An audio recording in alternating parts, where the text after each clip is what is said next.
Hello, skateboarders. Welcome to TSM Live Show, Season 9, Episode 2. I'm your host, Tommie Zam.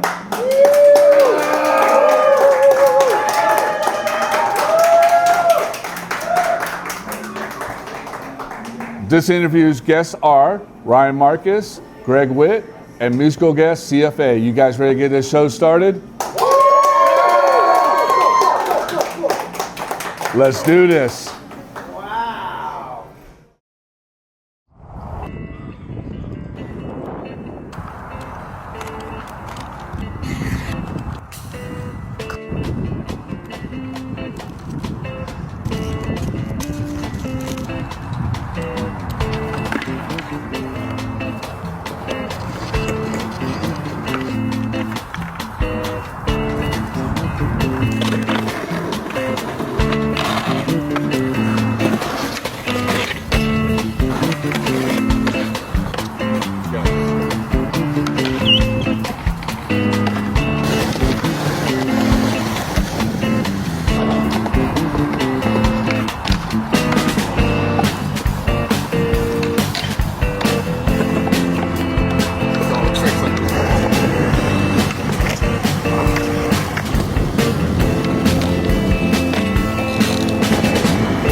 What's up, Gregg? How you doing? Dude, I'm doing good. How was the drive up?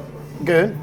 Did you hit any traffic or anything? I had 5 accidents, but that's normal. That's normal. It's a typical 5, right? Yeah, it's cool. And you live, what, down in San Diego? I live in Oceanside. Okay. Yeah. Is that where you grew up or what? No, I grew up in Minnesota. Okay. So tell me how the transition worked. Well, I mean, in Minnesota, growing up in the 90s, I got here in 92. Okay. So in Minnesota, you basically had to get to the West Coast if you wanted to take skateboarding serious. And I mean, I don't know what that means, take it serious, but we all wanted to come up, like we wanted to kind of get recognized or be part of like all of skateboarding, which was what we saw was happening on the West Coast. So we, did everything we could to do like the NSA competitions and then eventually meet people where you could come to the West Coast and kind of know someone. Okay. That's the short version. Short. We got a longer one, right? Yeah. We can do either one. Yeah. And so, what was it like growing up in Minnesota? Growing up in Minnesota was awesome because like we had a lot of indoor ramps. So despite because of snow and because even though it was really treacherously, dangerously cold, we dangerously had some of the best indoor like skateboarding mini ramps, bowls, and big vert, and sometimes multiple. Yeah. So it was like we got spoiled, but we didn't know it. Yeah. And then being in Minnesota, did you mostly skate street, or how'd you get, or more vert? I got on vert because it was strange because there was I skated street because everyone skated street. We went to the movies and everyone hit the slappies and we went out like a whole band of skateboarding crazies. But then a BMX guy, this guy Ryan Benning, was like a amateur, sort of like a pro BMX guy, and he somehow convinced my dad that we had a launch ramp and a quarter pipe on the driveway. And this is what, 80s? This is 80. So thank you.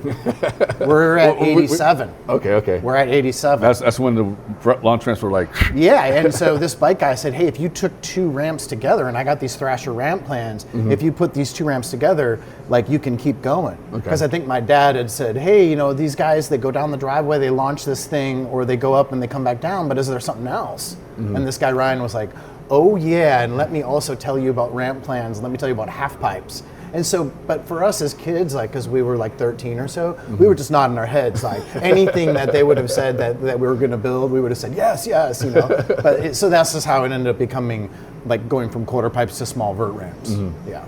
That's pretty rad. For me anyways. And I was from a small town called Winona, Minnesota, so I was even like more isolated in the skateboarding scene in Minnesota than, say, people in the greater Minneapolis, St. Paul area that, kind of had already figured out the skate spots. And your town was like probably what, 140 or something like that? What was that? Your town was like what, 140 people in there or something? Or? Yeah, it was a little bit more. My hometown was, but it was small, and there was like only 30,000 people there, like 24,000 for a minute, dude. Well, you said small. I'm thinking like. Yeah, and there are like those little villages in Minnesota or any rural areas in the country where there's 140 people, and there were a lot of places with only 140 people, like by my house too. Okay. Yeah, so it was small. Mississippi River Valley style. Oh yeah, you're right there. Yeah. It's beautiful. Like, don't get me wrong, I love living there. Yeah. It's just I like living in California more because we have the mountains and the desert and all the skate terrain and then the ocean. Yeah. You know, and you don't have that anywhere else, or maybe the East Coast even, not even the same. You know? I mean, if you go to Tennessee, maybe. Yeah, and so it's like I value like the terrain that we have because I think like just the skateboarding now, like in California or like almost anywhere you go to access great skateboarding terrain is like everywhere now. You don't like have to be here for that, right? Yeah. But it is something special about the environment of California that it offers for sure. No, 100% on that. Yeah, because I'm addicted for sure to the California lifestyle. Like, that's why we're here. I mean, if you go back to Minnesota, it'd be a whole different story, huh? Yeah, because then you have to have your indoor scene tight, and you're gonna have like, you know, we're spoiled, so we're gonna want more than just like one thing. You're gonna want 3 or 4 things, you know. And make a fake sun, just get that sun out fake there. sun, and like I'm surprised there wasn't some kind of like weird ecosystem bubble out there where we were like living like in the sun but indoors. Like, yeah. I'm surprised there's not like some like futuristic, not Mall of America, but like something else. Like I'm surprised because like that is the issue when you go like everywhere else. You're like hibernating. Yeah, you're like this. And you're like, at least when we hibernated growing up, we were skateboarding, we were partying, we were like skating until we like dropped. You know, we were indoors in those places. So like we didn't really get that hibernation sickness. Yeah. We just slaved ourselves and on skateboarding, adrenaline, and all the other, you know, the R plus stuff that comes with that. Exactly. Yeah. And then so when did you you know, growing up in Minnesota, skating vert and everything, so did you vision yourself like being where you're at now? Not really, because I mean, I just wanted to travel and ride my skateboard. And I think like at some point when we were doing all the NSA contests, and we realized just like how hard it was to get sponsored, and we realized like how like guys that we knew that were being sponsored and making money, we realized how actually hard it was for those guys. And so that was when I came up with the idea for Goodtimes. Like I was like, I think we need to do like our own thing, like just because, you know, people aren't going to take us seriously as sponsors. Like we're just in Minnesota, no one cares. Maybe we got to start our own thing and we got to travel. Yeah. And you started in Minnesota? Yeah, I actually started in Minnesota. But then my good friend Donnie Dietrich, I met through the NSA like scene or network, he knew Graham Stanners and other people that were in California that were already established in professional skateboarding. And so long story short, like he made a connection and then Graham Stanners became my mentor. I ended up founding Goodtimes. But to move quickly, I did have to come to California though in '91 when I was 16 because they were, you know, basically like in the summers, you know, kid, you also have to come here and do stuff, you know. Yeah. And I was like, I get to go. I'm going to be at California. I'm going to be skating McGill's every single day, and I'm going to be riding Tony Hawk's because he's got a bowl of spine. You know, that's what I was thinking. I wasn't thinking about the work, and that was why, like, these mentors were basically for the beginning of the brand my guardrails because I just turned 16. So you started when you were 15? I started when I was almost 16. Like okay. Great, and it might have been 15. I just always like. I know 1991 we had a company and we started making product. Okay. And then I know in the summer I had to come out. In the summer of '91, that product was on the shelves in the garage. So yeah. So I maybe started it when I was 15, but I didn't do shit. I mean, that's pretty rad. I mean, being at 15, 16, starting a brand called Goodtimes and having the top pros and top AMs on the team. Yeah, dude, it was crazy. That was like mind fuck with you, right? It was mind blowing for me because, and it was cool too because in certain aspects of it, it was kind of like I was just going through the motions because like Graham Stanners, this guy Mark Hamilton Cheese, put like the Chris Lamberts, and they actually found Carl Carpentier, Matt Moffat, Stephen Bailey, Eric Von Priesing, which was gosh, I hope I didn't, like Graham Sanders was on the team of the pro model, but I think that was our team in the very beginning. And I didn't pick those people because it was this thing where I came up with the name. These guys were going to help mentor us through it, which meant team management and all those things that I didn't really understand yet. So I was hands off at that point. So you were like behind an office, like yeah, I was just like in the office was like the garage in the Acadia. Yeah, you know. But it was definitely amazing because I mean all I wanted to do was just get high and shit. Yeah. And here I was with like these like serious guys that like had a real true vision and like understood how to go from the magazine doing ads, getting skateboards made, getting clothing made. All that was new to me. I didn't have a clue about any of that. So I was just like, you know, and one day it was just super funny because I wasn't doing a lot of actual work. And then we sold all of the first 500 skateboards. Like Paul Schmidt made our first run. Thank you, Paul. How did that make you feel when you sold the first 500? Well, we took it for granted. Okay. Yeah, and that's the whole story because I took it for granted because I didn't really do anything. Although I knew some of the distributors from traveling. Yeah. But Graham had actually sold all the stuff, and so I all the boards were gone, and we had, whether it was smart or not, another 500 boards were on order. Yeah. And they showed up, and you know, the shelf was filled with some new, but some old boards. And I was like, so now what do we do? What happens now? And somehow like Transworld had like, we either bought it or Transworld gave us the whole printout of the shops on that crazy perforated dot paper or whatever the hell they call that shit. And I was like, what do we do with these boards now? And the thing was like this tall, dude, like the stack of papers. And he's like this. And I remember hearing it to this day because he was like, shaboom. He drops this like stack of papers on the desk in our garage and he's like, call the shops. That's how you do it. You gotta sell them. Shit. And I was like, oh shit, I gotta do that? Like, what do you mean I gotta sell these? Like it was crazy, you know? Anyways, life lessons. And so you became a salesperson, huh? like, dude, I had to become a salesperson. I would pick up the phone and of course I would call like the 10 shops I knew. And I'd be like, hi, my name is and I would hang up the phone. You know, I would do like 10 like that and I would be like, hey, I'm calling from. And I would get further and further along until finally like I'd talk to someone. And I think it was like Phil from Precision Skates in Nebraska was like, Gregg, man, like I know you, dude. And I was like, hi, Phil, like, I'm with Goodtimes Skateboards. I want to sell you some skateboards. He's like, Gregg, how you doing? Like, dude, what's up? And I was like, oh yeah. And tell me about the team and stuff. And like, I was like, well, I had all these things to say. And he's like, that's like what you do when you call the shops. Like, talk about the team. You guys are doing really cool stuff. I want to buy more stuff from you. Yeah. But when you call shops, like, you should tell them about what you're excited about, what you guys are doing. I was like, oh yeah, okay, like cool, you know. And I called another 5 and on and on. So I was like, I didn't like to do it. Yeah. And I didn't want to do those kinds of skills or like do those kinds of jobs, but yeah, I learned how to do it, and I ended up getting comfortable with doing that. And that's awesome. yeah, it was cool. That's pretty awesome. Yeah, it was a lot of lessons I learned from these guys, and I didn't always like what they were good mentors because I didn't really like a lot of what they asked me to do at the time. Yeah. So, and then you guys went on tour. So, any crazy stories about on tours that you guys been on? Whoa, dude, that was our main reason for existence was touring. And Oh, so, really?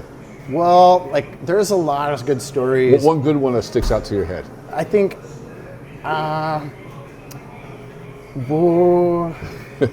touring stories are good. Well, I was just say like, I always had rules, and my rules were like, I don't know that I would have the same rules anymore, but if you were in the van, like, and we would, you know, increasingly a lot more street skaters went on the trips, right? Yeah. Because at some point I was holding we're keeping Vert alive, you know, I always had a stack of Vert guys, but I had the street guys were what was helping us sell. And so I was like, well, the deal is though, because I didn't always recruit everybody, you know, and I remember like when Joe Pino got on the team, you know, I was always telling the guys, I was like, everyone has explained to him, right?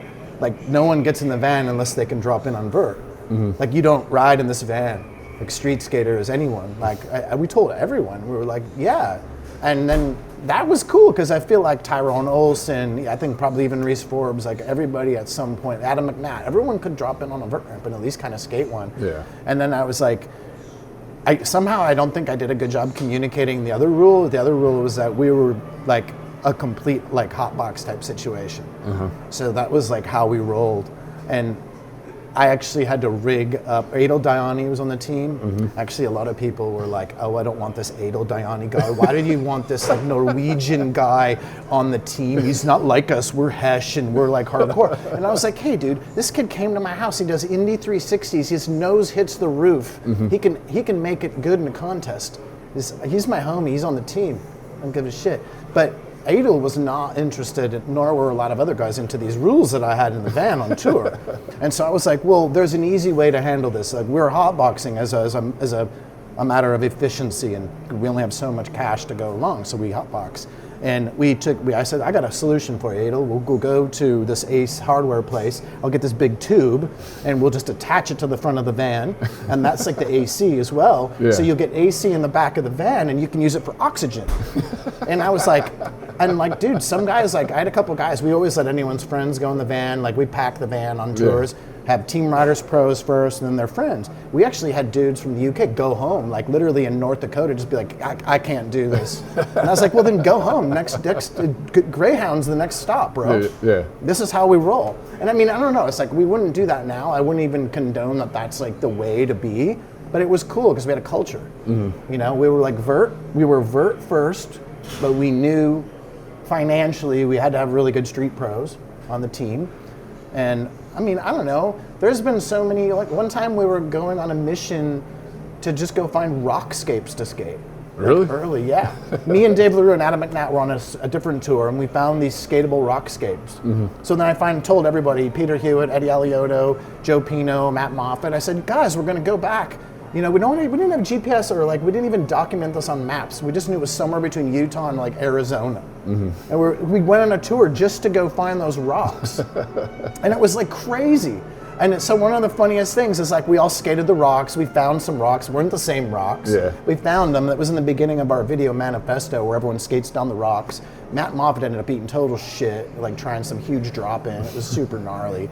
But like we were in some, so the rocks mission somehow worked out, but it took like 2 days to go find those rocks. And we were in some like state park, and everyone was like, we only had like 2 tents, so everyone had to get like in the tents. And like in the middle of the night, we all just started like, just like ranting like, we're all in cocoons, we're all in cocoons. I'm like, what do you mean we're all in cocoons? I don't know, we're all in cocoons. Dude, we almost got kicked out of the state park. Oh shit. Yeah, it was like super gnarly. So I don't know, dude, those tour stories are the best because they're, not only are they just like different, unique, but also classic tour stories, they're also coming of age. Yeah. Like we're out there, we're, you know, God knows how we're getting around. We're figuring out how to live, how to like build a brand, how to be friends, how to manage people. Yeah. It was so rewarding. Every single time you get in the van or car, whatever the tour is you go on, there's just so much you learn. Yeah. And I feel like for touring, for the kids now, or not the kids, but just everyone today, it's like so important, like to be beyond social media, but to be like in the car, in the van, to go out into the world and skate. And I'm seeing companies now starting to do that. Yeah. They stopped for a while, and then now they're starting to do it again. You know? Yeah. And I think it's rad. And I feel like I don't know how else you adapt and how else you really truly create relationships. Adapting in the skateboarding and adapting beyond the skateboarding. Yeah. But then also like, just like that's how you get out there. And like now, like, why wouldn't I want to buy your shirts or your boards or your whatever you do if it's good? And if you come and made friends with all the people in that town, it's like so basic. Buying pizza, right? It's like, dude, I know it's like basic, but like social media did create easier reach for. I say lazy, but not in a bad way. But just I know what you mean. But you know what I mean, a little bit lazier. Yeah. You know. And then you gave us this video. Tell us about this little montage video, or this little thing you gave us. Well, I would say like. In the beginning of the video, what's in the first part of it? Just like, so there's the opener. It's the commercial. Oh, so when you look at the first, when everyone, the names are scrolling down, because obviously we're relaunching the Goodtimes brand and that's part of the conversation, but there was like 47 to 48 team riders on the team in our 1991 to 1999 And I saw some of those names. And I thought I was like, whoa, Tyrone Olsen was on it? Yeah, like people didn't know that. People like Chris Lambert, people didn't know Tyrone Olsen on there. Adam McNatt. I was like, whoa. McNatt, you know, even like people didn't know Laban's brother. Like people don't know Stephen Bailey, who was our original team rider. I saw that too. I was like, damn. Yeah, and like. And then you got Carl Carpentier, you know? Carl, Jason Massey, because of him. I mean, a lot of names and a lot of just rando people that sent in videos that ended up becoming like pretty big names. Gary Robinson, kind of an unknown, but dude was super amazing Canadian. Yeah. Joe Pino, of course. Yeah, there was a lot of Dorian names. Tucker. I saw that dude, too. it's sometimes I forget, and so I had to make these long lists, and then I have to send those lists out there. Now, I will say on that list, like Josh Nelson didn't skate for Good Times, but like he was he drove me everywhere, and like he always rode our board. Well, he was part of the team. Yeah, he was part of the team. If he drove you, he's part of the team. And we didn't like quote unquote steal foundation team riders. A lot of foundation team riders came, like Graham Sanders and the team came to found Good Times because. Well, in part, selfishly, we were going to support Vert, and I've had discussions with Swank about this. At that time, he's just going like, "Dude, I'm moving away from that." So it wasn't like I was like talking to him even a few months ago. I'm like, "Oh, there's no rivalry there." It was like just I don't know. I was 16. I didn't even do this shit. You know, what I mean, there was never actually any rivalry there, but we did have a lot of foundational. Yeah, I did notice that foundation guys in there, which was pretty cool. We have a kind of a cool spoof video that. I'm gonna drop in a couple weeks that has a mix of the team riders and like it's gonna be cool. That's gonna be rad. It's gonna make people laugh and it's gonna make people look back if they're older and it's gonna make people go like, oh, those guys look like they were having a lot of fun or that they are about fun. Yeah. And I think that's something with the brand that we could have always done better. We weren't always the best at like Good Times themery. We were really good about having good times. Well, I do remember the Good Times commercial in 401. Yeah, that was cool. That was a classic. Yeah, I have actually found the original maker of that video, and like I said, I have some more tapes being digitized that it's in. But it was cool when we found people back then, like graphic designers, video editors, video artists, and for that we had. Yeah. You know, because it was like you didn't do anything yourself. You were kind of like handcuffed as to like the creative back then when it really required like real serious designers. There was no like Canva option or CapCut, you know. you ever have someone good that's going to do your shit. Yeah. And yeah, there was work involved in all those things.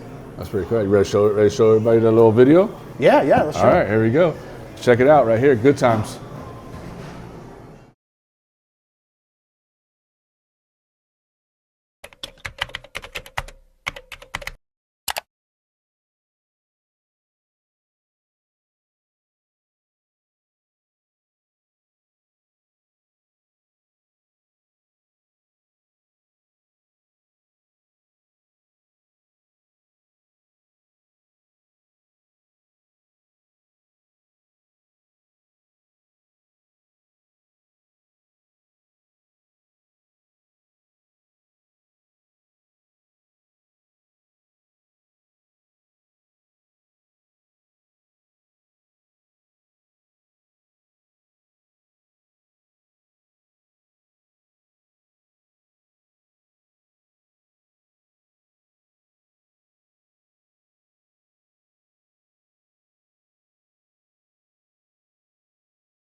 We see some ID. What for? What's your probable cause? To do anything I want to do, I'm a police officer.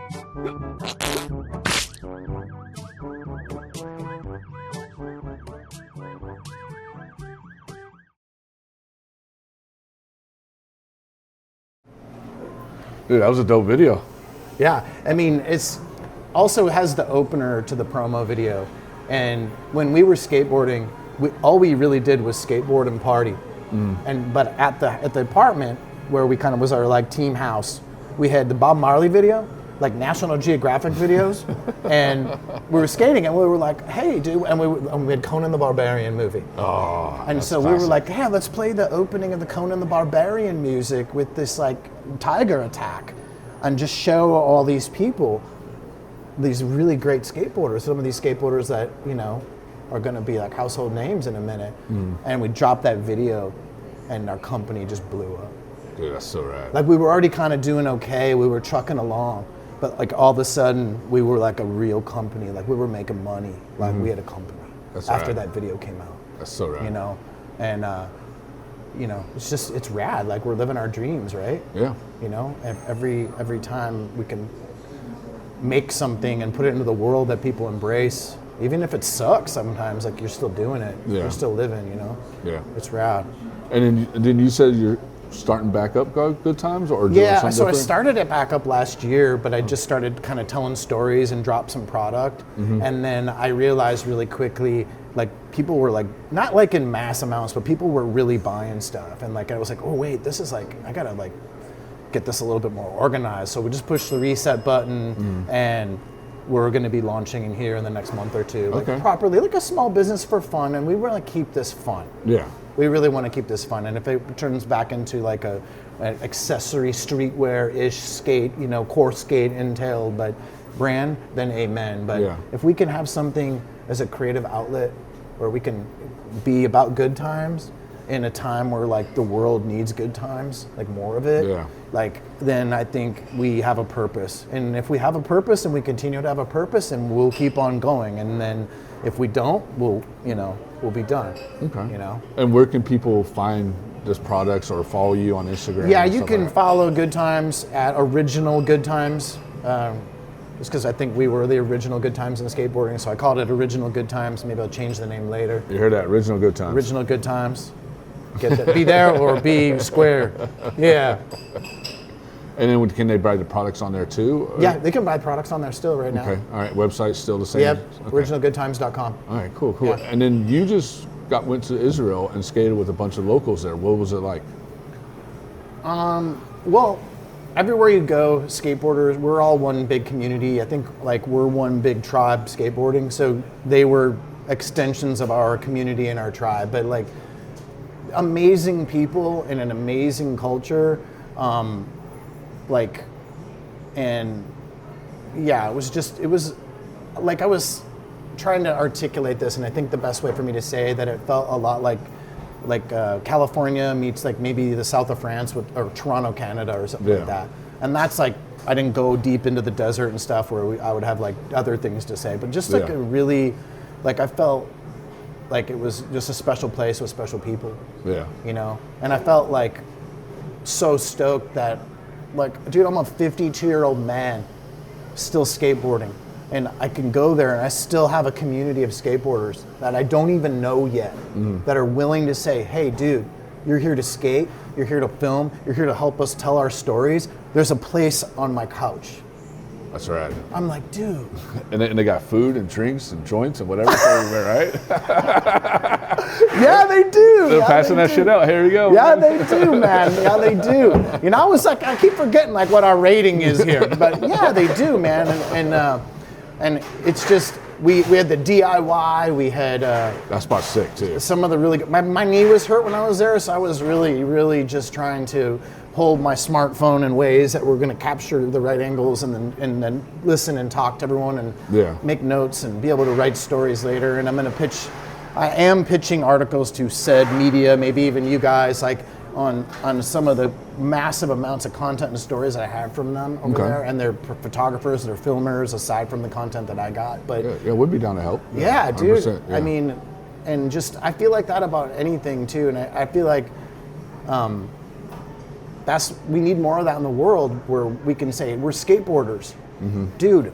Straight up, you're a skateboarder. I don't give a shit, dude. If you're from Russia, the Ukraine, Finland, Greenland, Iceland, Purple Land, Or, like, yep, dude, you're a whatever. skateboarder. California, Canada, Iowa. Yeah. Like, we're one. Yep. And like, I feel like maybe, like, I don't know, that the world needs to get slapped in the head a little bit. The skate world needs to get slapped in the head a little bit about, hey, we're all one people, man. Yep. Like, and if you're not gonna be like that, then like, dude, you gotta go read the original like skateboarding Bible or something and like wake up, right? Well, we got to find that Bible. I don't know. It's not Thrasher, I don't think. You know what I mean? It's like it's in our heart and souls. This is where that Bible sits. You know what I mean? Yep, 100%. Like, you know, we did find something beautiful here that we get to do together, and I feel like we're still like the guys that are super serious about it. We're still like a small part of the population. Yep. You know, guys that are like either skating anything, like skateboarding is dangerous. It's hardcore. Yeah. And the fact that we're just all doing it, and like some of us were doing it when we're 10, and some of us are doing it when we're 60. Or 70. 70? Dude. Like what a cool community to be a part of. It's the fountain of youth, to think about it. Yeah, it really truly is. And it's a fountain of youth, and skateboarding Or how to saves. phrase it, fountain of board. Yeah. A wood. Yeah, dude. For know? sure. You know? And one last question. What can you say to people or upcoming skaters or business owners that want to do what you've done for the skateboard industry? What can you say to them? Well, you got to stay curious. You got to stay hungry, you know. You got to find the stuff that makes you, like, drives you to do stuff that's going to be, like, ultimately not feel like hard work. I think specifically to younger skateboarders, people like coming up in that just love skateboarding and that's where they find their belonging, then they gotta, and they let's say like they're wanting to be in it for the long haul. Yeah. Let's not talk about popularity or stuff like that, or being better than anybody or something like that, but it's the idea of finding where you contribute, what you do as a young person to stand out. What's the unique thing about you? Yeah. What are the skills you're looking for? You know, it's like being intentional.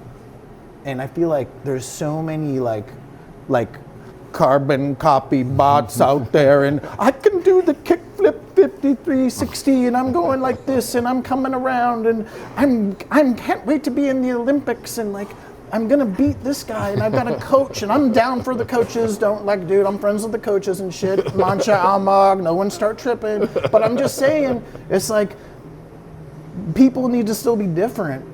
And so they need to understand when they're getting advice or they're doing things different, whatever they're doing, they've got to curate their unique originality and find out what's the intention of what they're doing. Because a lot of the intention for young people is they're just there to have fun. Yeah. Hell yeah.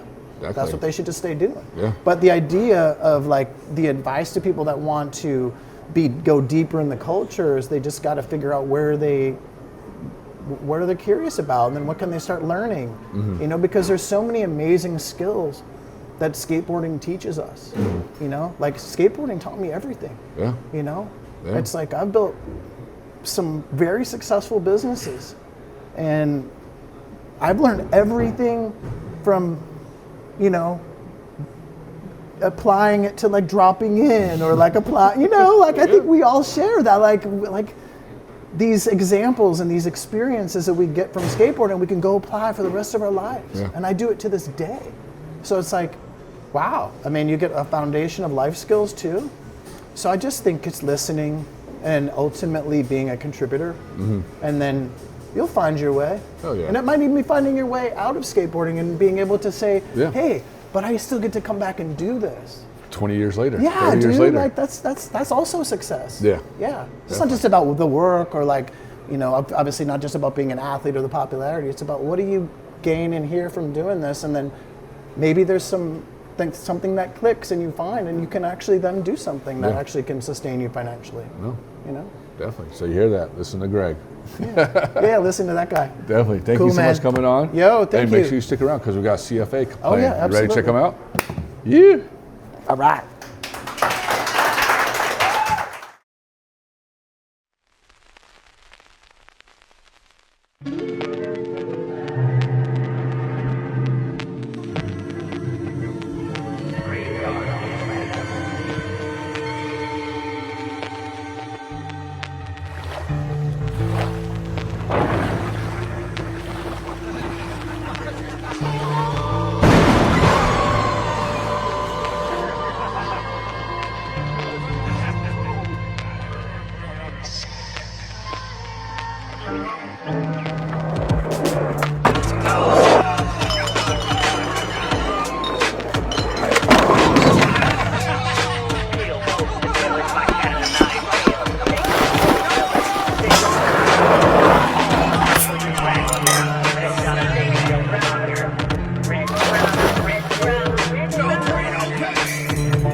What's up, guys? How you guys doing?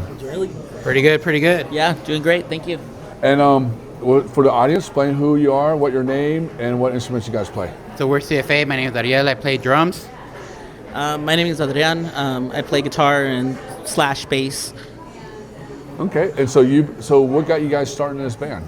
So I think early on, I remember like the old VH1s behind the music. Like there was a specific one where I remember seeing Nirvana play, and it kind of just opened up the floodgates to like all the music. So that kind of expanded to like punk rock, like Black Flag and everything like that. And then you're a little kid, so you're going to backyard shows. You're going like, I want to be that. So we started, probably not the best musicians, but we started playing. Yeah, and I mean, similarly, as you're growing up, also we got into skateboarding, so it's a good thing that this was brought up. So while we weren't always able to go to like skate shops and stuff like that, one of the biggest influence was like Tony Hawk, probably for a majority of musicians that are out right now, where that soundtrack was everything, amazing. right? Yeah. So that kind of influenced a lot, and even like going back to it, all these bands that you then now hear were so influential in that soundtrack. So from Goldfinger to even like JFA and stuff like that. Those are things that really kicked us up. Definitely. And all you guys are brothers too, right? Yeah. So this is a family band. Yeah. this is a family business. It's pretty much the Partridge family, as best as if we lost all the other partridges. So there was just two of us now. So mom and dad don't jump in or anything? Surprisingly, no. Like my dad, I don't think he's very musically inclined at all. And then my mom, she likes singing and stuff, but like I think we're like the only ones that actually did something out of it, our whole family. So it's surprising. So you didn't get the vocals and everything from them, huh? No. I don't think my mom's screaming too much about the government at this time right now. No. and so what what got you guys influenced more to start a band? I know you said about skateboarding. I know we said it before, but being brothers. I mean, have y'all played other bands before, or y'all just this is y'all first band y'all played together? Oddly enough, we've always played together, so we've never diverted and played in other bands, and it was never like a thought for us to play, apart. Mm-hmm. Which might be like a psychologist out there could probably look at that as codependence or whatever, but I can't imagine playing with anybody else really. Yeah. So it's just one of those funny things. Yeah, and I think so we started off like different. So I started off just being primarily just vocals, but we had different members, fallouts, different lineups and stuff. But we've always played together. We just evolve our lineups and who's with us with the band. And you said about having fallouts. So I mean, is it hard to start a band like with like other members and everything? Or I think the positive thing about us being brothers, if we get mad, we still got to talk to each other. We don't have an option. So I think it helps getting through a lot of the stuff that usually people that are in bands kind of break up about, because we have that family connection. So when you got mad, you're like, I'm not talking to you. But then after you get out of the band, you're like, hey, what's up, man? There was about 34 times I was mad with them on the drive over here. But we have no choice. Either way, we have to drive in the same car back together, and it makes things a lot easier. That's cool. Yeah. And I know you named some of the bands that influenced you guys. What was your most number one influence band that got you guys going? I think both of us kind of differ, but for me, it was definitely like Nirvana. I love Sonic Youth and Dinosaur Jr. I was listening to Sonic Youth up here. Yeah, that's why. So, and oddly enough, all that stuff that we really enjoyed kind of dipped into the skateboarding culture and just this culture in general. So yeah, for me, definitely Nirvana, and then straight into punk music straight after that. So were you wearing flannel shirts and stuff like that back in the days? I was pretending to try. There's a certain look that like grunge people could pull off. I realized I can't pull it off. So I'll just pull off the Target employee look. You didn't have the flannel, the right flannel. That's right? why. The Target employee look or the Payless employee look is my look. There you go. It's a lot harder to get perfect flannels in the desert too. So.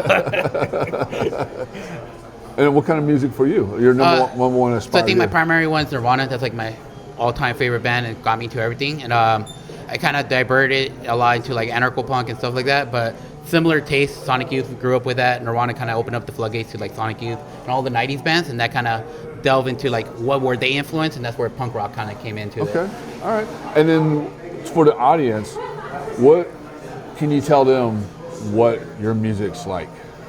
Ooh, this is a good question. I think this one's the hardest for at least most people. Is like you usually try to influence, but I think like we do sound a lot like early Nirvana mixed with a little bit of punk, which like their first album was more like raw. So I think that's where I primarily go because it's the easiest answer for me, not to go too deep. Yeah, and same. I mean, with our music, I think it's odd when it's just two of us. Like we're always just trying to be at the cusp of what we can do as musicians, right? Yeah. And while it's obviously our influences are showing up there, a lot of it is just limited to what we can do. So that's why, like, even for me right now, I'm doubling up as guitar and bass, and it's sounding like those inspirations that we had very early on. It's just, yeah, our music is, I think that's a psychologist thing as well, right? Our music is, yeah. And then you guys got a song you guys are going to perform with us. Tell us about this. Yeah, the first track we're going to be performing for you guys is called The New Wave, which is out on Blank Reel Records right now. You can catch it on any streaming service, and there's also a video on YouTube. Okay, you guys ready? We're ready. There you go. Right here, CFA. Let's check them out. Yeah.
Dude, that was a dope song, man. Hell yeah, dude. I like that, man. You know what it reminds me of? I don't know if you ever heard of like Matt and Kim. Because if you ever listen to Matt and Kim, it's a husband and wife. Oh, really? And it's only them two. One plays the drum and one plays guitars. And and sings. Oh, and that's so that's interesting. what kind of different era of music. But I mean, to me, that's what I see. What you guys are, and Sonar, and there's other bands. A lot of the two-piece bands. Two-piece bands, and I like that. Thank you. Sorry. Thank you. Sorry, and I think that I liked it. Definitely, that's what mine is. So if you get a chance, check them out. Oh, we will for sure. Yeah. Definitely. That way you're like, oh yeah. Yeah. We always welcome new music, right? We're trying to evolve our influence and everything. So. And what inspired you guys on this song? So with this song, honestly, the song it really is just about like a transition for anything, right? Mm-hmm. You're transitioning either politically, emotionally, or even in your personal life. So that's really the basis of the song. It's very, very simple. I mean, there's only a few words in it, so it's more about the emotion we're trying to evoke, and we're just kind of throwing the words out there and then hoping that people can make whatever they want of those words. That's awesome. Yeah. Yeah, I think with all music, right, you want people to interpret what they want and what they want to believe. Like even now, like I know songs, I know their lyrics, but I make up my own lyrics. So even if known songs, I'll be like singing the completely different lyrics just because that's what I hear, from it. Yeah. So that's what we ultimately want, like people to interpret and take it and make it their own. Okay. And then a couple more questions. Where can people find your stuff at? So we're everywhere, all streaming media, YouTube, Bandcamp, social platforms like Instagram, and then also Facebook. So, and then pretty soon we'll be playing all the way from Vancouver, Canada, all the way down to Ensenada, Mexico, with a little West Coast tour. So if you guys are in the West Coast, check out our dates. Come check us out. More than happy to go out there and play with you guys. And it's real easy. It's CFA. There That's you all go. you have to look on the platforms. We made that website. purposely. Easy to do. And real quick, what does that mean? So originally it meant cherry flavored antacids. Oh, I like that. So like little Tums. Yeah. Yeah. So it was super long, and it's on the flyers. It looks. So we just cut it off with CFA. There you go. I like that. And it plays a little bit on JFA too. We like JFA. yeah. And then the last question: what can you say to the upcoming musicians that want to be where you guys are at? I think from my point of view, it's just grinding it, right? If you love something, just keep on doing it, regardless if it's 0 people, 1 person on stage. Like, if you love it, you're going to play. I think we are to this point because we just keep on playing for ourselves, right? The DIY culture is really big with us. Do it yourself. If you enjoy it, just keep on going, keep on grinding it. Sometimes we're playing, like I said, 0 people. Sometimes we're playing in a backyard, bar, barbershop. We've been playing at a barbershop before. Serious? Yeah. That's So right. it's like wherever you play, if you get to play and you enjoy it, just go out and do it. Oh yeah. I mean, it's similar to like the conversation you had earlier in one of your interviews. It's like you're always surrounding yourself with really good people, right? Really people good that are doing this stuff really well. So take advantage of that. It's a great growth process to start a band, get out there, or start skateboarding and getting out there, right? It's something that even as you might lose something or leave it with life going on, it's still something that you can treasure and go back to, reminisce, and really helps you get through life. So say do it. Definitely. Just do it. Dude, and thank you guys so much for coming on, man. And Thank hey, you guys going to go big. I can already see it now, man. And make sure you stick around because we got Ryan Marcus coming up next.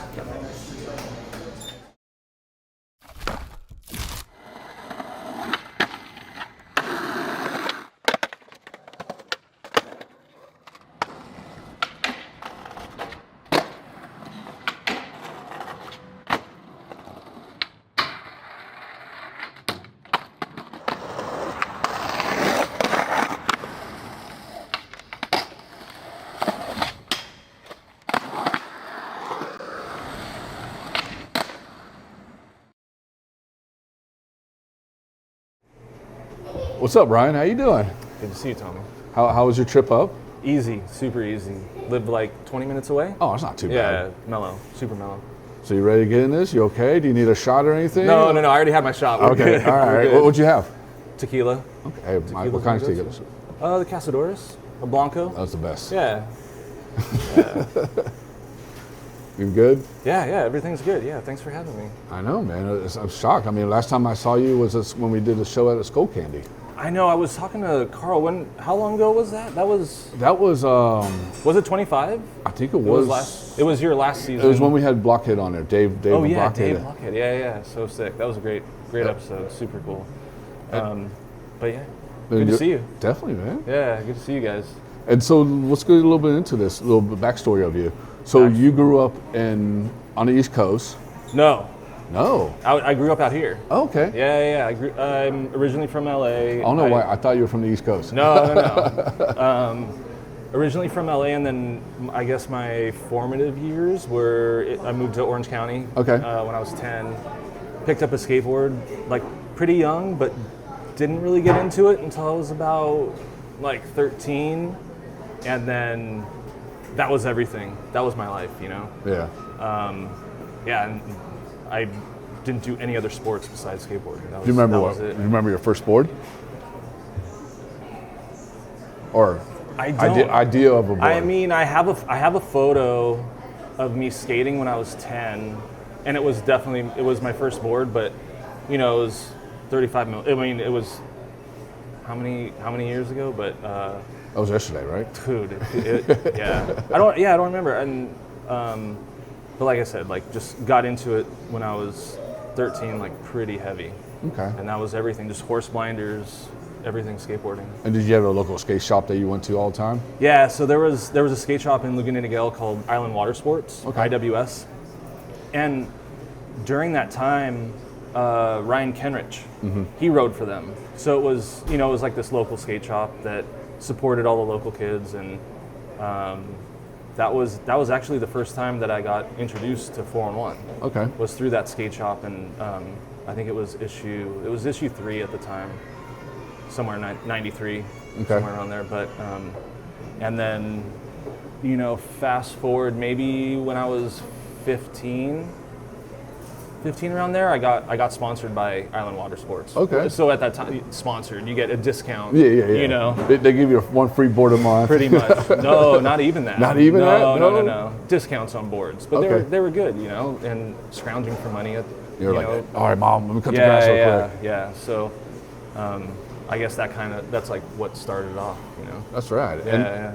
And then did you plan to like, hey, you know what? I'm gonna take my skateboarding farther and do more things with it? I mean, every kid has that dream of going pro and like traveling the world with their friends and skating, and I definitely wanted that, and super grateful for all the people that I was around, like all my friends and all the pros that I got to meet, and like I said, like Ryan Kenrich, who I met super young, he sort of took me under his wing.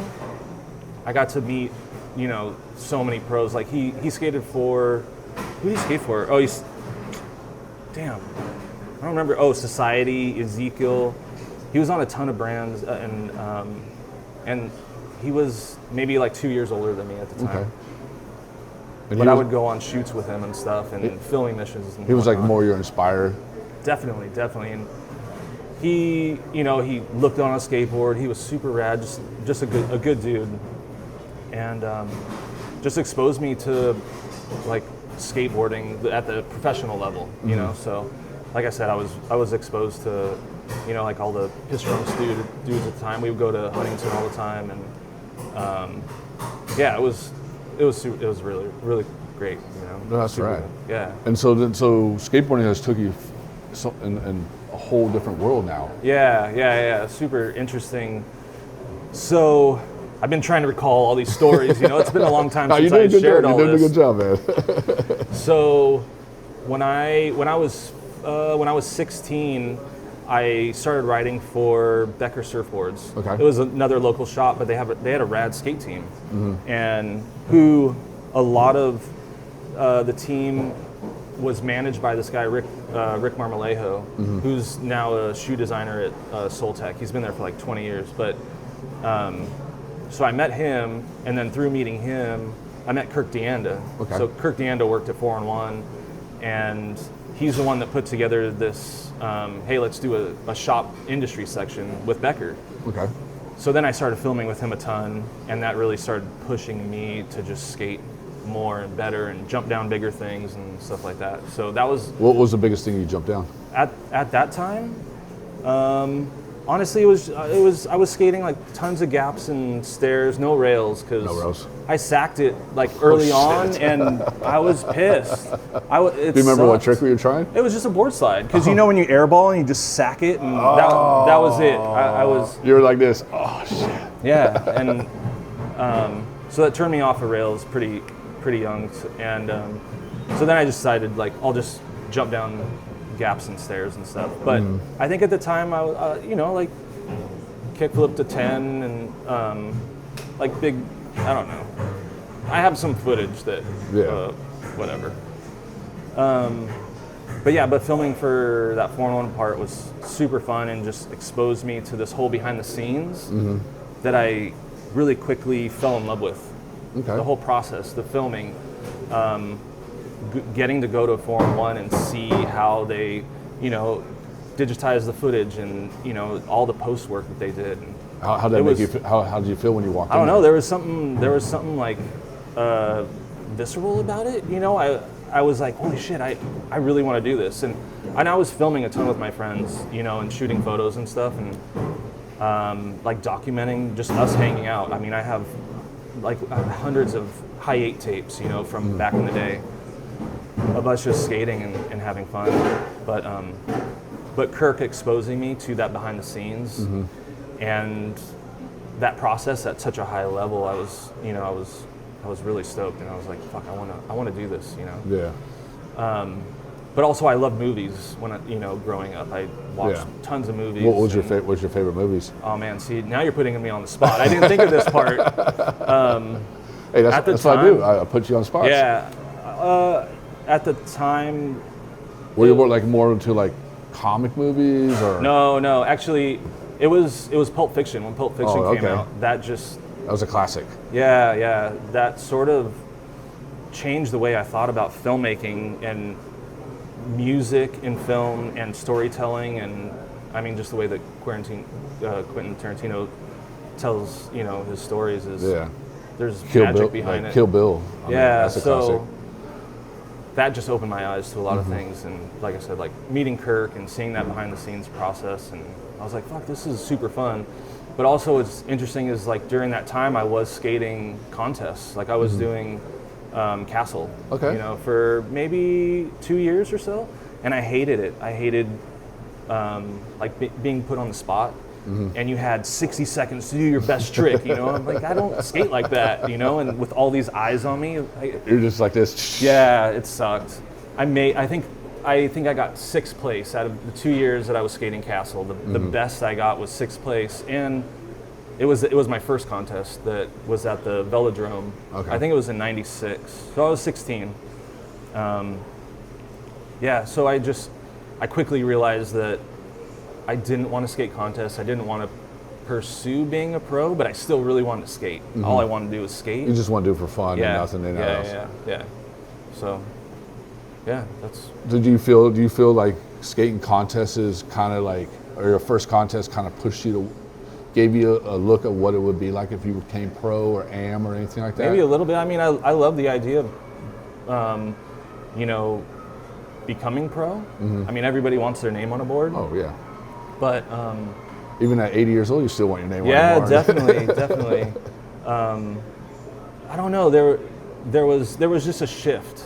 I just knew that I wanted to work in skateboarding, and I wanted to work in video. Okay. So meeting Kirk and getting to work on that 4-in-1 part, that really did change everything for That's me. awesome. Yeah, it's cool to think to how skateboarding got you where you're at. If you weren't skateboarding, Crazy. what would you be doing? I don't know. I mean, is that a question? Yeah. You're asking me that? Yeah. Well, I mean, you ever think about that? I love to eat, so probably something with food. I'm a foodie, right? Yes, I love eating. You have your own show, right? Man, I love. I don't cook as much anymore. My wife cooks a ton, and she kills it. So, but yeah, maybe something with cooking. Okay. But I don't know. I'm blessed to be doing what I'm doing. That's awesome. Yeah. And so when did you finally made a switch to like, hey, you know what? I'm going to start editing, start filming, and start doing all that. Okay. So I did think about this part. In high school, we had a ROP class, and it was linear editing. Okay. So tape to tape, you know, using a toaster for video effects and stuff like that. This is aging me. So that was, you know, 96, 97, and then in 98, I took a Adobe Premiere class at Saddleback at our local community college, and just sort of, I realized like, holy shit, like technology is moving fast, like, and I learned how to edit, but also I saw, like I said, I saw Kirk and how he was editing. They were, so at 4-in-1, they were editing on Media 100s, which is a hardware-based system, and I think the systems were like 9 or 10 grand per system, you know, and obviously we don't have that kind of money, you know. I mean, I still don't, but so I learned Adobe Premiere, and then right out of high school, I was working at Becker while skating a bunch and you know, trying to figure out what the hell I was going to do after high school. And that's all of us, right? Yeah. And while I was at Becker, I got a call from Kirk. So on the landline, Kirk calls me, or he, you know, asks for me, and he's like, "Hey, I'm leaving 4-in-1 to start a new video magazine. Do you want my job?" And I kind of paused there for a second. I was like, how'd you feel when you said that to I was shocked. I mean, and of course I said yes, Yeah. you know. So I put in my 2 weeks right then, and then, you know, 2 weeks later, I'm sitting at 4-in-1, but I started as a logger. So 4-in-1 has, or, you know, we would shoot on mini DV tapes and high 8 tapes, or at the time it was high 8, slowly transitioning to mini DV. It was 90, that was 99. So it was definitely mini DV back then. So we would have to log all the tapes, you know, from like hour-long tapes, log everything that was on that tape that was usable, you know, if it was a slam or a make or whatever. So I'd spend half my time upstairs, and sadly, I didn't get to work with Kirk. So he started on video at the time, so he was buried in that. But I did get to work with Colin Kennedy really closely. How was that? Awesome. I mean, he's, you know, a mentor of mine and an incredible creative. And so I got to learn everything from him. And he was there for probably about a year before I was full-time. So, and then I was working downstairs in the dupe room. At the time, there was subscribers. We had, or 4-in-1 had subscribers. So all those subscribers would get... And that was like thousands of them, right? Thousands, yeah. And we would make our own copies from the master right then and there. So upstairs, as soon as whoever it was that was editing the video, was probably Colin at the time, as soon as he was done with the master, we would bring it downstairs and then just make, I think we had 32 or 34 VHS decks, and then I would, you know, hit play on the master tape and then hit record, boom, boom, boom, boom, on all the VHSs, and just sit there and, you know, hope that it all worked out. So sit there for an hour. I bet your hands are like this. Oh shit, dude, constantly. And then so while it was duplicating, I would go upstairs and log tapes, you know. So I did that. So I started in '99, and that was issue 37. Okay. I think that was the one with Kareem, that switch hard flip on the cover. I think that was on that double set. And then I spent all of 39 like logging tapes and just watching Colin edit. And then I think it was 38, watching him, you know, edit and really understand the process. And then in 39, I edited it was like a World Industries tour or something like that. But yeah, so that was my first take into 4-in-1 Live. I mean, that's just an amazing thing. Yeah. You think about it. So lucky. Yeah, that starting off on the board. Yeah. You know, doing a 4-in-1 behind the scenes thing, Yeah. and then now working for them. I mean, like that must be like very like inspiring to you. Yeah. No, it's awesome. And you met a lot of homies and stuff like that. Oh my gosh! So during that you time, got a huge 4-in-1 family. Yeah, you know? definitely. And it's funny because I've worked for a lot of brands, but 4-in-1 was like this creative, like incubator, you know. And like I said, I was working really closely with Colin for probably about a year, and then we started bringing on more help. I think Mark Nisbet came on, Ricky came. When did you come on? In 2000? 2000. Joe Kralik, Cole Matthews came on, and then I brought on Kevin Strick, good homie of mine, and Vern Laird was there for a little bit. Like our crew is awesome, and we're still super tight to this day, you know. Yeah. And then eventually, 4-on-1 on video, we grew into, and we moved into a bigger building, so more people came on. And I would say out of all the brands that I've worked with, like that's 4-on-1's family, you know. Oh, 100%. Yeah. And real quick, you gave us a video, and this video was like a mixtape of you from like what, 97, 2000 or something? Can you explain what it is? Yeah, so like I said, I didn't want to skate any contests. I hated contests. So I would just film with my friends and vice versa. I'd pick up the camera, film them. But that footage is from, I'd say 97 to about 2012. It's just like a hot mix of shit that I've filmed, you know, that never went into a video, but just, I was just stacking clips for life, you know? All right. Yeah. You ready to show the world it? Oh, that's what you're going to share? Yeah, we're going to share that. You ready? Damn, yeah, sure. All right. Yeah. Here we go. Ryan's little edit right here. Just check it out.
Holy shit, my back foot came off.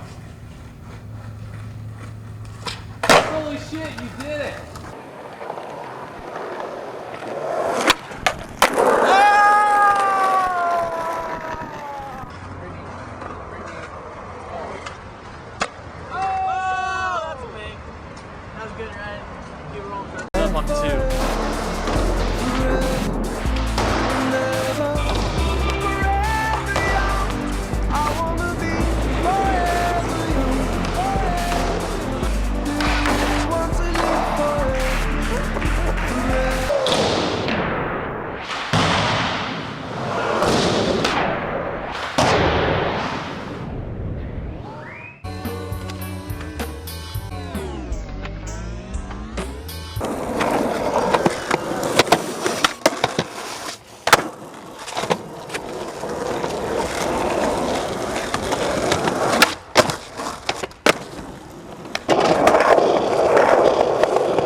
Dude, that was a dope little edit.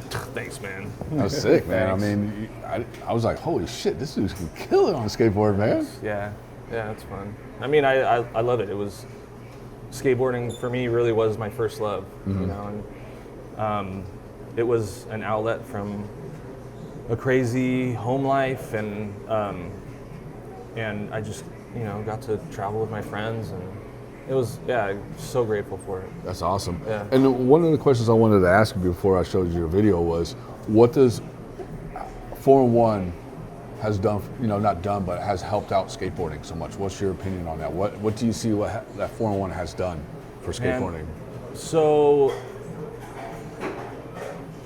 that's a good question.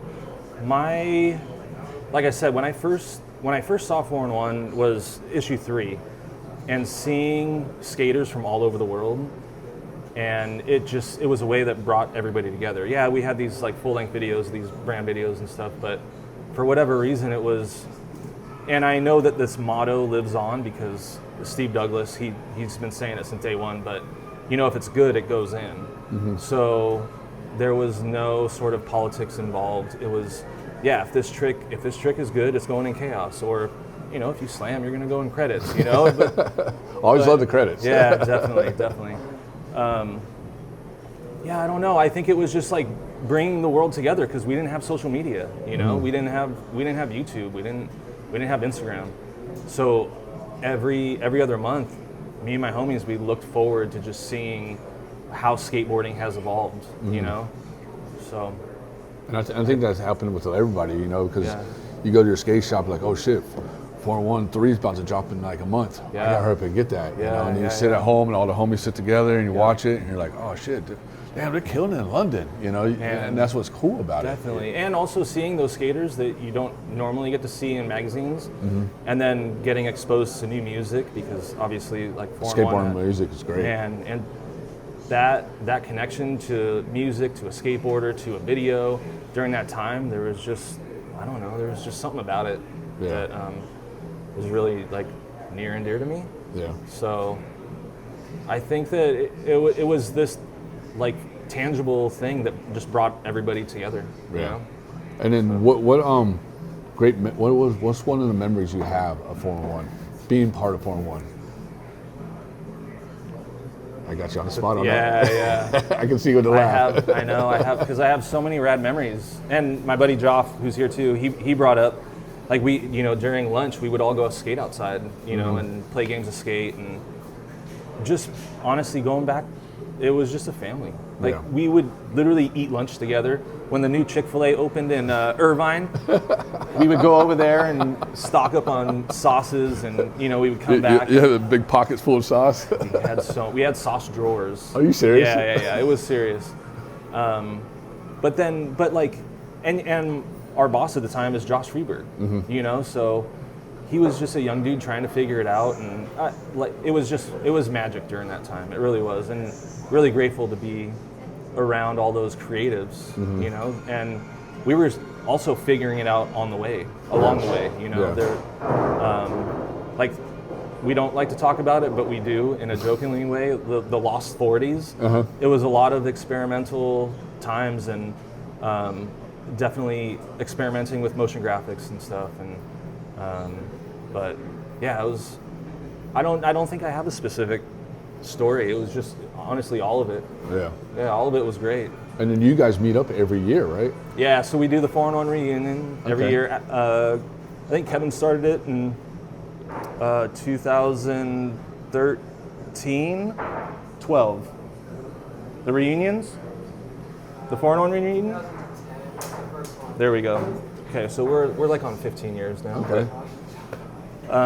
But yeah, so we try to do the reunions every year, just get everybody together and celebrate what 4-in-1 was to skateboarding, and just get the homies together. Just an excuse to skate and talk about good times. You know, and what has no pun. And working for 4-in-1 and skateboarding, what are you doing now with this?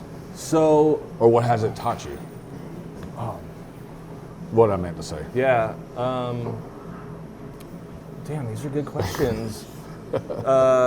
Well, so I was at 4-in-1 from '99 to 2007, right before they closed the doors. So I worked on, and we were trying to figure it out on the way here, my wife and I.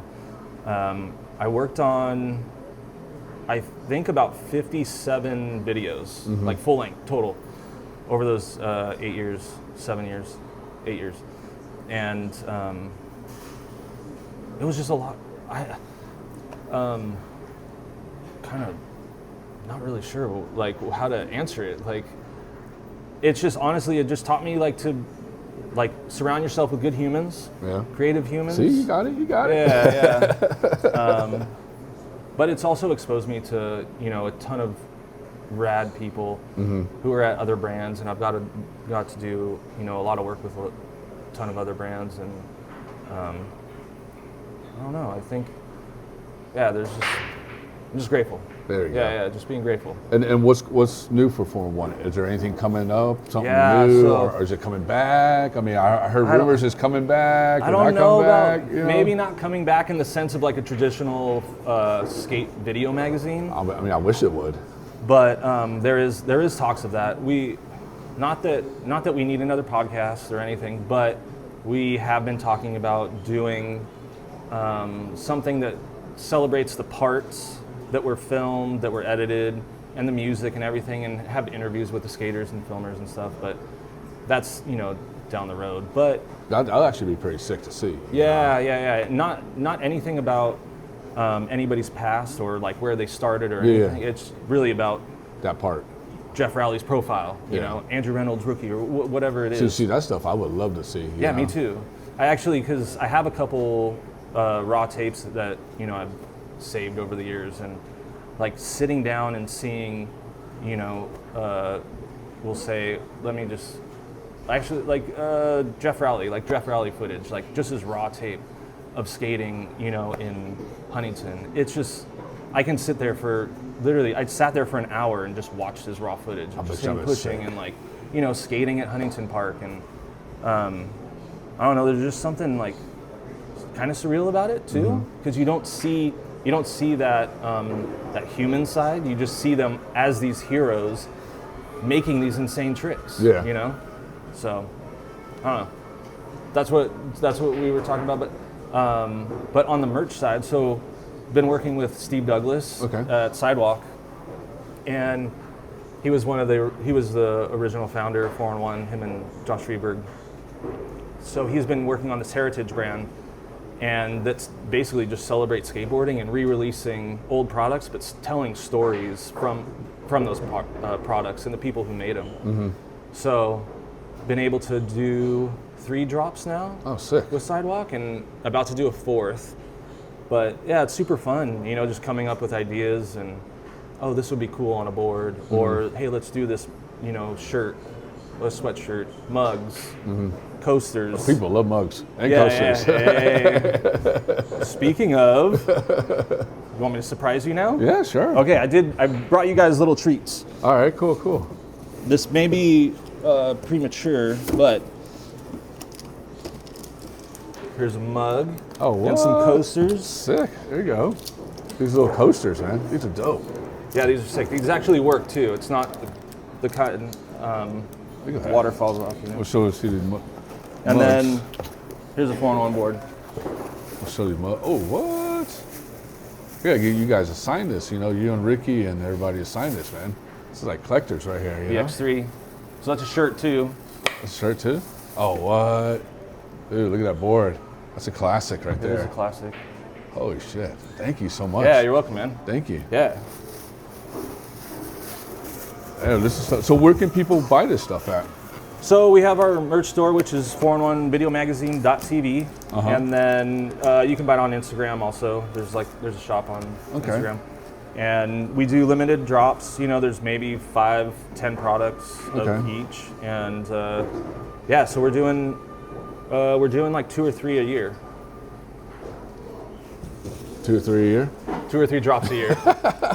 Yeah. We got professional Ricky over there. Thanks, dude. Oh, here, is it in the shot? Like this? There you go. There we go. How's that? Little product placement? What are we going to do without Ricky? I know, man. I know. Like stage manager. Yeah. Well, that's rad. And one of the last questions is, what can you say to people that want to do what you have done? Oh man, see, this is the inspiring part that I wasn't prepared for. You got to know, man. Yeah. Like want to do what you've done. You know, working for, have worked for 4-1 and experience the whole thing and everything. And they want to like, hey, you know what? I want to do stuff like that. I want to be part of stuff like that. Like, what can you say to those people? Honestly, when I started, all I cared about was filming, shooting photos, and skateboarding. I just immersed myself in it, and I was lucky enough to be around some of the people who had already done it. So I was looking up to them, and be a good human. Yeah, you hear that? Be a good human. That goes far. If you find something that you're passionate about, just learn everything you can about it. Really immerse yourself in it. Not that I'm not saying that I've learned everything. I still feel like a student every day. You know? But it's constantly evolving. So, be a good human. Okay. And learn. And learn. You hear that? Be a good human and learn. Right there. If I was telling my kids who are here, just be a good human. Yeah. Dedicate yourself to it.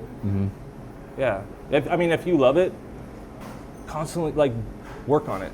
Work on the craft, and the money will come eventually. Surround yourself that are around people that are better than you. That's a good one. I think that's really important. You'll learn so much faster. If looking back at my skating, like I said, I was lucky enough to skate with pros, which pushed you to just get better faster. Yeah.